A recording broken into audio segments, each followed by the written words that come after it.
আসসালামু আলাইকুম শিক্ষার্থীরা, তোমরা কেমন আছো? তোমরা আশা করছি তোমরা সবাই ভালো আছো। তো তোমাদেরকে আরো একবার স্বাগতম আমার টিউটোরিয়ালে। আজকে হচ্ছে আমরা দেখো লেকচার নাম্বার 1 এ আমরা পড়েছিলাম রোলস থিওরেমের ডিটেইলস ব্যাখ্যা। হ্যাঁ, তোমরা যারা লেকচার 1 করোনি প্লেলিস্টে দেওয়া আছে, তোমরা রোলস থিওরেমটা প্রথমে দেখে নিবে। তো আমরা হচ্ছে আজকে রোলস থিওরেমের জিওমেট্রিক্যাল ইন্টারপ্রিটেশন দেখবো, মানে তার জ্যামিতিক ব্যাখ্যাটা দেখবো। অ্যাকচুয়ালি সে জ্যামিতিকভাবে তার যে ট্যানজেন্ট লাইনগুলো আছে তার রেসপেক্টে দেখবো যে আসলে কোনো একটা গ্রাফের জন্য রোলস থিওরেমটা আসলে স্যাটিসফাইড করে কিনা। কেমন? তো দেখো রোলস থিওরেমের মূল বেসিক কন্ডিশনগুলো কি কি ছিল আমি একটু এখানে লিখে নিচ্ছি। তোমরা যারা লেকচার নাম্বার 1 করোনি একটু লেকচার 1টা দেখে আসবে, কেমন? তাহলে বুঝতে সুবিধা হবে।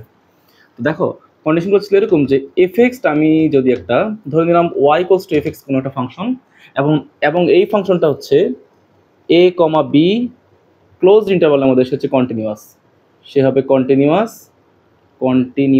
ওকে। আর এ থেকে বি ওপেন ইন্টারভালের মধ্যে সে হচ্ছে ডিফারেন্সিয়েবল। এগুলো হচ্ছে রোলের থিওরেমের কথাবার্তা। হ্যাঁ, যে একটা ফাংশন যদি y = fx হয় এবং সে যদি এ থেকে বি ক্লোজ ইন্টারভালে সে যদি কন্টিনিউয়াস হয় এবং এ থেকে বি ওপেন ইন্টারভালে সে যদি ডিফারেন্সিয়েবল হয়, তাহলে এই এ আর বি এর মধ্যে অর্থাৎ এ আর বি এর মধ্যে এক্স এর এমন একটা ভ্যালু সি পাওয়া যাবে, মানে এক্স এর এমন একটা ভ্যালু সি পাওয়া যাবে যার জন্য ফাংশন অফ প্রাইম সি এর মান হবে 0, মানে এই ফাংশনের ডিফারেন্সিয়েটের মানটা ওখানে থাকবে 0। এটা হচ্ছে রোলের থিওরেমের কথাবার্তা। ওকে, এটা হচ্ছে মূলত রোলের থিওরেমের একদম বেসিক্যালি যদি বলি রোলস থিওরেমের এটা হচ্ছে যে স্টেটমেন্ট, রোলস স্টেটমেন্ট হচ্ছে এটা। ওকে, তো আমরা হচ্ছে এই কন্ডিশনের রেসপেক্টে আমরা একটা ফিগার ড্র আউট করি, দেখি কি অবস্থা।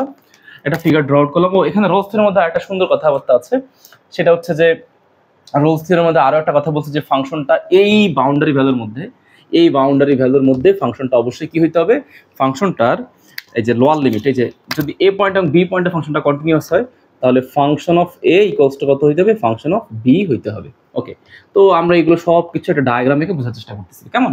দেখো আমি একটা ডায়াগ্রাম নিচ্ছি যে এইটা হচ্ছে আমাদের এক্স এক্সিস, ওকে, এটা হচ্ছে আমাদের এক্স এক্সিস, ঠিক আছে। তো আমি একটু মনোযোগ দিও, আমি একটা ডায়াগ্রাম আঁকতেছি যে এইরকম। এই দেখো, ধরো একটা ডায়াগ্রাম হচ্ছে এরকম, এই একটা পয়েন্ট, ওকে, এই যে সেই ফাংশনটা এতটুকু উঠলো, সে এতটুকু নিচে নামলো, হ্যাঁ, এই যে এতটুকু নিচে নামছে, নেমে সে আবার এই যে এতটুকু উপরে উঠছে, এইখানে উঠছে। মোটামুটি এটা দিয়েই বোঝাতে পারবো ইনশাল্লাহ। তো এখানে ভ্যালুগুলো কি কি, আমি একটা কালার পেন ইউজ করতে হবে।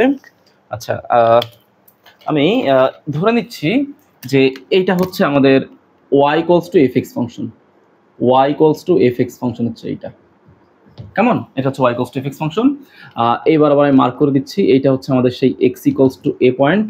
ওকে, এগুলো কালার দিয়ে মার্ক করতে হবে, নাহলে বুঝতে কষ্ট হবে।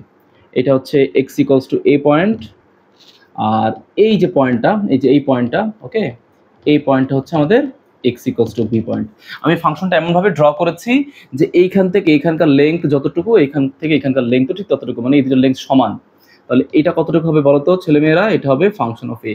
এটা কত হয় বলতো? এটা হচ্ছে ফাংশন অফ বি। দেখো রোলের থিওরেম অনুযায়ী দেখো function of A equals to function of B. Okay, আর এ থেকে বি এর মধ্যে সে কেন কন্টিনিউয়াস, যদিও রোলস থিওরেম এগুলো অনেকবার ব্যাখ্যা দিয়েছি, তারপর বলতেছি সে কন্টিনিউয়াস এই জন্য যে এ থেকে বি রেঞ্জের মধ্যে এই যে গ্রাফটা, এই যে ফাংশনটা, এই ফাংশনের কোথাও কোনো ব্রেকডাউন নাই। ওকে, ডিফারেন্সিয়েবলের জন্য কেন ওপেন ইন্টারভাল নিচ্ছি সেটা বলেছি। ওপেন ইন্টারভাল নিচ্ছি এই জন্য যে একটা ফাংশন একটা পয়েন্টে ডিফারেন্সিয়েবল হতে গেলে, ধরো তুমি এই পয়েন্টে, এই যে এখানে, এই যে x = এই পয়েন্টে ফাংশনের ডিফারেন্সিয়েশন বের করবা বা ডিফারেন্সিয়াবিলিটি বের করবা, তো কি করতে হবে, x = a পয়েন্টের জন্য তুমি এখানে পয়েন্ট পাচ্ছ, x = a প্লাস, মানে x = a থেকে একটু সামনে বাড়ালে তুমি যে ফাংশনাল ভ্যালু এখানে পাচ্ছ এখানে। কিন্তু তুমি যদি a থেকে একটু কমাও, দেখো এখানে কোনো ফাংশনাল ভ্যালু নাই। এই জন্য তুমি x = a পয়েন্টে তার ফাংশনাল ভ্যালু মানে তুমি ডিফারেন্সিয়েট করতে পারতেছো না বা ফাংশনটা ডিফারেন্সিয়েবল না। ঠিক x = b পয়েন্টের জন্য তুমি b থেকে আগের পয়েন্টে দেখো এখানে ফাংশনাল ভ্যালু পাবা, এই যে এখানে। ওকে, কিন্তু b প্লাস পয়েন্টে তুমি দেখো এখানে কোনো ফাংশনাল ভ্যালু নাই। তাই এই বি পয়েন্ট এবং এ পয়েন্টটা বাদ দিয়ে, এই যে এ পয়েন্ট এবং বি পয়েন্টটা বাদ দিয়ে বাকি সব পয়েন্টে ফাংশনটা ডিফারেন্সিয়েবল। ধরো তুমি এখানে ডিফারেন্সিয়েট যদি করতে চাও, তাহলে ধরো এটা যদি একটা পয়েন্ট হয়, তাহলে তার আগেও আছে পয়েন্ট, পরেও আছে পয়েন্ট, ফাংশনের উপর পয়েন্ট আছে। এই জন্য আমরা বলি যে ফাংশনটা হচ্ছে ডিফারেন্সিয়েবল হচ্ছে এ থেকে বি ওপেন ইন্টারভালে। ওকে, তো তিনটা কন্ডিশন স্যাটিসফাইড করলাম, y = fx ধরে নিলাম। এখন বলতেছে এই কথা বলতেছি যে এইটার ব্যাখ্যা এখন দিব। এই যে এগুলো মুছে দিচ্ছি, এগুলোর আমার দরকার নেই, যেগুলো দরকার নেই সেগুলো মুছে দিচ্ছি। এগুলো আমি ছবি ড্র করে ফেলছি। এখন বলতেছে এ থেকে বি এর মধ্যে অ্যাটলিস্ট একটা ভ্যালু থাকবে, এক্স এর একটা ভ্যালু সি থাকবে, যেখানে ফাংশনের ডিফারেন্সিয়েটের মানটা শূন্য হবে। তো দেখো এখানে ফাংশনটা দেখো কতটুকু উঠছে, চিন্তা করো তো। ফাংশনটা কিন্তু এতটুকু উপরে উঠছে, এতটুকু উপরে উঠছে। তো ফাংশনটা যেহেতু এতটুকু উপরে উঠছে, ধরে নিচ্ছি এইটা একটা পয়েন্ট, এই যে এইটা একটা পয়েন্ট, ধরে নিলাম এইটা একটা point X equal to C, এবং এইটা হচ্ছে একটা পয়েন্ট, এইটাকে ধরে নিলাম হচ্ছে এক্স ইকুয়াল টু সি, ধরে নিলাম আর কি। দুইটা পয়েন্টকে আমি সি হিসাবে কনসিডার করে নিলাম। তো দুইটা পয়েন্টেই ফাংশনের, এই যে এখানে দেখো, চিন্তা করো, এই যে পয়েন্টটা এখানে, এই যে এখানে ফাংশনাল ভ্যালু কত, এখানে ফাংশনাল ভ্যালু হচ্ছে ফাংশন অফ সি। তাহলে এখানে ফাংশনাল ভ্যালু কত, এখানেও কত, ফাংশন অফ সি। দুইটা কিন্তু তার ফাংশনাল ভ্যালু। তবে ধরে নিলাম এই ফাংশনাল ভ্যালুটা, এই ফাংশনাল ভ্যালুটা দেখো এখানে লেংথ বেশি না, তো তার মানে কি এটা হচ্ছে তার ফাংশনের সর্বোচ্চ ভ্যালু। ধরে নিলাম এই সর্বোচ্চ ভ্যালুটা হচ্ছে এম, আর এই সর্বোচ্চ ভ্যালুটা হচ্ছে, এটা হচ্ছে সর্বনিম্ন ভ্যালু, এটার ভ্যালু হচ্ছে ছোট হাতের এম। তার মানে এতটুকু হচ্ছে এই ফাংশনের জন্য, এই ফাংশনের এই ড্রয়ের রেসপেক্টে, এই ফাংশনটা এই কার্ভটা এইভাবে ড্র করার রেসপেক্টে এই এতটুকু ফাংশন অফ সি হচ্ছে আমাদের ম্যাক্সিমা বা ম্যাক্সিমাম ভ্যালু, এতটুকু হচ্ছে আমাদের মিনিমা বা মিনিমাম ভ্যালু হচ্ছে এম। ক্লিয়ার? তো স্বাভাবিকভাবেই কি একটা ফাংশনের প্রতিটা পয়েন্টে কি আঁকা যাবে দেখো তো।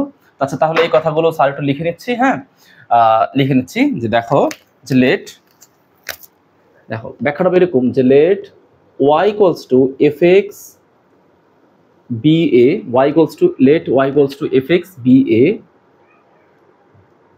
be a function which is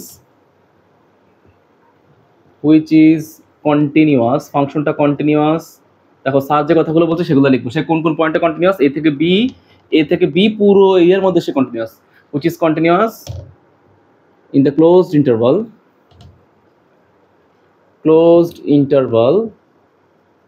এ থেকে বি, সে এর মধ্যে হচ্ছে সে continuous, and differentiable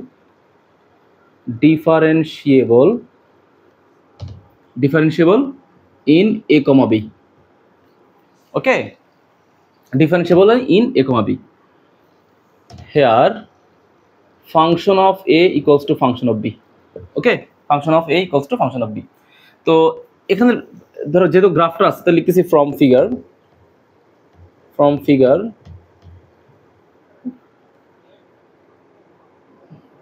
y equals to fx have maximum, তার ফাংশনটার ম্যাক্সিমাম ভ্যালু আছে, maximum and minimum value exist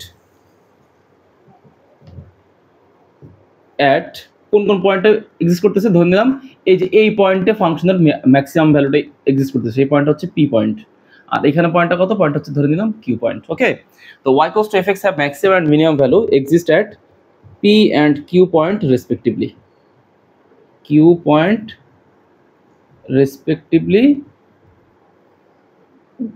in y equals to fx graph বা in y equals to fx curve. ওকে, আমি আবার বলতেছি, এই ফিগারের মধ্যে এই যে ডায়াগ্রামটা আমি লিখলাম, সেই ডায়াগ্রামের মধ্যে তার ম্যাক্সিমাম ভ্যালু আছে পি পয়েন্টে এবং মিনিমাম ভ্যালু আছে কিউ পয়েন্টে। ওকে, তো লিখে নিলাম যে from above figure y equals to fx have maximum and minimum value exist at p and q point, p এবং q পয়েন্টের মধ্যে তার ম্যাক্সিমাম ভ্যালু আছে, হ্যাঁ, রেসপেক্টিভলি, হ্যাঁ, okay, respectively in y equals to fx curve, এই দুটো পয়েন্টের মধ্যে তার ম্যাক্সিমাম মিনিমাম আছে। ওকে, ঠিক আছে, ম্যাক্সিমাম এবং মিনিমাম এক্সিস্ট করতেছে, তাহলে আমি কি বলতে পারি না? দেখো এখন এই দুই পয়েন্টে যদি ট্যানজেন্ট আঁকি, দেখো আমরা কিন্তু কি করতে পারি, এই গ্রাফের একবারে এইখান থেকে শুরু করে এই কার্ভের প্রতিটা পয়েন্টে ট্যানজেন্ট আঁকতে পারি। যেমন ধরো তোমার যদি মন চায় যে না তুমি এখানে ট্যানজেন্ট আঁকবা, এই দেখো তোমার যদি মন চায় যে না তুমি এই জায়গাতে ট্যানজেন্ট আঁকবে, এইখানে তুমি যদি এখানে যদি ট্যানজেন্ট আঁকো, তাহলে এই ট্যানজেন্টের স্লপ কিন্তু এইটা, ঢাল কিন্তু এইটা। তো এই ঢালটা কেমন, এই ঢালটা হচ্ছে কি 90 ডিগ্রি বেশি না, 90 ডিগ্রি বেশি। তোমার যদি মন চায় যে না তুমি এইখানে স্লপ আঁকবা, এইখানে তুমি ট্যানজেন্ট লাইন নিবা, তাহলে এই ট্যানজেন্ট লাইন হচ্ছে এইটা, তাহলে এটা স্লপটা কেমন হবে, এটা স্লপ হবে 90 ডিগ্রি কম, তার মানে এটা স্লপ হবে ধনাত্মক, এটা স্লপ হবে ঋণাত্মক। ওকে, তো আমার যেহেতু ম্যাক্সিমাম হচ্ছে পি পয়েন্ট এবং কিউ পয়েন্ট হচ্ছে ম্যাক্সিমা, তাহলে এখানকার স্লপগুলো কেমন হবে, এখানকার স্লপ হচ্ছে এরকম, যে লাল কালার দিয়ে দেখাচ্ছি, এটা হচ্ছে একটা স্লপ, ট্যানজেন্ট হচ্ছে এখানে ট্যানজেন্ট আঁকতেছি, এই যে দেখো এই ট্যানজেন্ট আঁকলাম, একটা ট্যানজেন্ট, এই হচ্ছে একটা ট্যানজেন্ট। ওকে, ট্যানজেন্ট কি, যেটা কার্ভকে টাচ করে চলে গেছে। ওকে, এই হচ্ছে এটা ট্যানজেন্ট। তো দেখো তো এই যে দুটো ট্যানজেন্ট আমি আঁকলাম, একটা হচ্ছে ম্যাক্সিমাম পয়েন্টে পি পয়েন্টে, একটা হচ্ছে মিনিমাম পয়েন্টে কিউ পয়েন্টে। এই ট্যানজেন্টগুলো দেখতে কার মতো? ট্যানজেন্টগুলো দেখতে হচ্ছে এক্স অক্ষের সাথে সমান্তরালে আছে। তাহলে এগুলো যদি এক্স অক্ষের সাথে সমান্তরালে থাকে তাহলে কি এরা কি কোনো প্রকার কোণ তৈরি করতে পারবে এক্স অক্ষের সাথে? না, এই ট্যানজেন্ট এবং এই ট্যানজেন্টটা এক্স অক্ষের সাথে কোনো কোণ তৈরি করতে পারবে না। তো যদি তারা কোনো কোণ তৈরি করতে না পারে, তাহলে ঘটনাটা কি হবে? তাহলে হচ্ছে তারা এক্স অক্ষের সাথে 0 ডিগ্রি কোণ তৈরি করবে, ঠিক আছে? তো তাহলে আমি বলতে পারি যে সো দ্য ট্যানজেন্ট, এই যে লিখলাম যে এই পয়েন্টগুলোতে যে ট্যানজেন্টটা পাবো, তো লিখলাম যে so the tangents at P and Q points will be parallel to the x axis। এর মানে কি? যে কথা বললাম যে P এবং Q পয়েন্টে আমি যদি ট্যানজেন্ট রাখতাম তারা কি হবে? তারা অ্যাকচুয়ালি x অক্ষের সাথে সমান্তরাল হবে। ওকে, দেন the slope of, মানে ওই ট্যানজেন্টগুলোর ঢাল, এই ট্যানজেন্টগুলোর ঢালকে x অক্ষের সাথে কোনো কোণ তৈরি করতে পারবে না। দেন the slope of those tangents, এই ট্যানজেন্টগুলোর স্লোপ will be 0। কত? 0। তাহলে এই পয়েন্টে আর এই পয়েন্টে যে ফাংশনের ট্যানজেন্ট হবে সেই ট্যানজেন্ট কি আমরা জানি? ট্যানজেন্ট হচ্ছে dy dx, এর ভ্যালু কত বলতো? ভ্যালু হচ্ছে 0। ওকে, তাহলে মানে এই পয়েন্টে P এবং Q পয়েন্টের জন্য স্পেসিফিকলি P এবং Q পয়েন্টের ফাংশনের যে ট্যানজেন্ট ধরো ddx অফ y সেটা হচ্ছে 0। তাহলে এখানে বলতো dd অফ x, তাহলে y মানটা কত ছিল? y হচ্ছে আমাদের fx, তাহলে fx equals to 0। That means আমি বলতে পারি যে function of prime x equals to 0। এখন চিন্তা করো দুই ক্ষেত্রেই যে এখানে যে x এর ভ্যালু, এই যে ম্যাক্সিমা বলো আর মিনিমা বলো, দুই ক্ষেত্রে x এর ভ্যালুটা কত? x এর ভ্যালুটা c না? তাহলে বলতে পারি না যে পরের লাইনটা যে function of prime c equals to 0। ওকে, তার মানে আমি বলতে পারি যে দেয়ার মাস্ট বি এক্সিস্ট, অর্থাৎ যদি এই ঘটনাগুলো ঘটলে অবশ্যই a আর b এর মধ্যে অবশ্যই x এর একটা ভ্যালু c থাকবে, x এর একটা ভ্যালু c অবশ্যই এক্সিস্ট করবে, যেই ভ্যালুর জন্য ফাংশনের ডিফারেন্সিয়েটর মানটা কি হবে? 0 হবে। বুঝতে পারলাম? তো এখানে লিখতে পারি Haynes there must be exist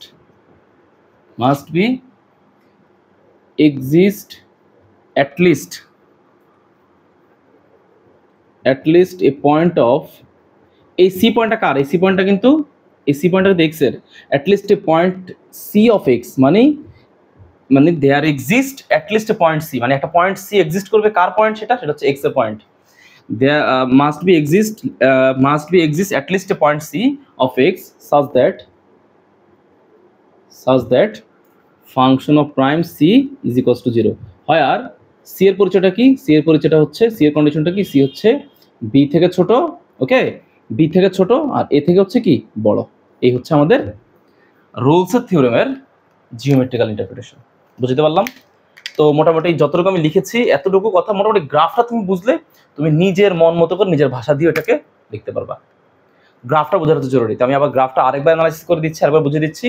তুমি যেই কার্ভটা নিবা সেই কার্ভটা যদি রোলসের থিওরেমগুলো সবগুলো কন্ডিশন মেনটেন করে চলে, তো আমি দেখতেছি প্রতিটা পয়েন্টে আমি স্লপ নিতে পারি। দেখো আমি এখানেও স্লপ নিতে পারি, এখানেও স্লপ নিতে পারি। এই যে এখানে যদি ট্যানজেন্টটা কি, এই স্লপটা কিন্তু এমন কোণ দিবে, এটা কিন্তু সূক্ষ্মকোণ। তার মানে এখানে কিন্তু এই ট্যানজেন্টের স্লপ হচ্ছে পজিটিভ। ওকে, বাট এই ম্যাক্সিমাম এবং মিনিমাম পয়েন্টে তার ট্যানজেন্ট যেটা, সেই ট্যানজেন্টটা এক্স অক্ষের সাথে প্যারালাল এবং সে কোনো কোণ তৈরি করতে পারে না। তো সে কোনো কোণ তৈরি করতে পারে না মানে কি? কোণ তৈরি করতে পারে না মানে হচ্ছে এখানে যে ট্যানজেন্টটা যেটা আছে সেই ট্যানজেন্টটা অ্যাকচুয়ালি যে ট্যানজেন্টটা যেটা আছে সেই ট্যানজেন্টটা এখানে যে কোণ করার যে অ্যাবিলিটি মানে ট্যান থিটা, সেই ট্যান থিটার মানটা হচ্ছে অ্যাকচুয়ালি কত ডিগ্রি? 0 ডিগ্রি। কোন পয়েন্টে? x ইকুয়াল টু c পয়েন্টে, দুটোকে আমি x equal to c point consider করে নিয়েছি। বুঝতে পারলাম? ওকে, তো আশা করি মোটামুটি তোমরা ইনশাল্লাহ বুঝতে পেরেছো। এটা তোমরা পরীক্ষাতে আসলে পারবে এবং আমি যতটুকু লিখে দিয়েছি এতটুকু লিখলেই এনাফ, বা নিজের মনের ভাষা দিয়েও তুমি লিখতে পারো, গ্রাফটা বুঝতে পারলে হলো। তো ঠিক আছে, আজকে এতটুকুই থাকবে। নেক্সট আবার কোনো ক্লাসে দেখা হবে ইনশাল্লাহ।